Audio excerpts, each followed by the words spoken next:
Praise the lord. ఈరోజు దేవుని వాక్యం.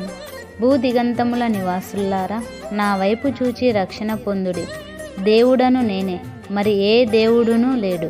యెషయా గ్రంథం 45వ అధ్యాయం 22వ వచనం. పరిశుద్ధ గ్రంథమైన బైబిల్లో పొట్టి జక్కయ్య అనే ఒక వ్యక్తి ఉండెను.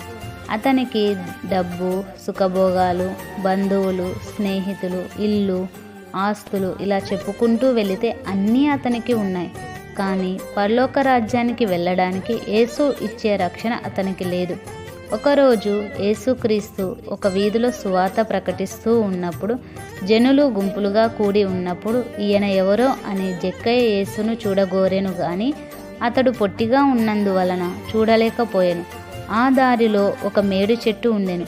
యేసు ఈ దారిలో వస్తాడని ఎరిగి ఆ మేడు చెట్టు ఎక్కి కూర్చుండెను. యేసుక్రీస్తు ఆ దారిలో వచ్చి ఆ చెట్టు దగ్గర నిలబడి, జక్కయ్య, త్వరగా దిగుము, నేడు నేను నీ ఇంట ఉండవలసి ఉన్నది.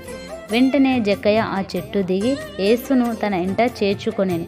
జక్కయ్య యేసుక్రీస్తు వైపు చూచి అతడు చేసిన పాపములు అన్నిటిని ఒప్పుకొని విడిచిపెట్టెను.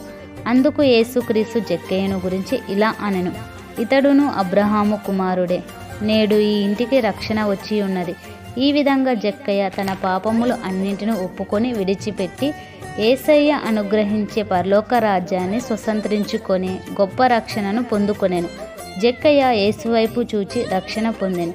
మన జీవితాలలో కూడా అన్నీ ఉంటాయి, కానీ పరలోక రాజ్యానికి వెళ్ళే రక్షణ మాత్రం ఉండదు. అందుకే యేసయ్య అన్నాడు: భూదిగంత నివాసులారా, నా వైపు చూచి రక్షణ పొందుడి. ఇప్పుడు నీవు రక్షింపమని ప్రార్థిస్తే యేసయ్య తన కృపను బట్టి నిన్ను రక్షిస్తాడు.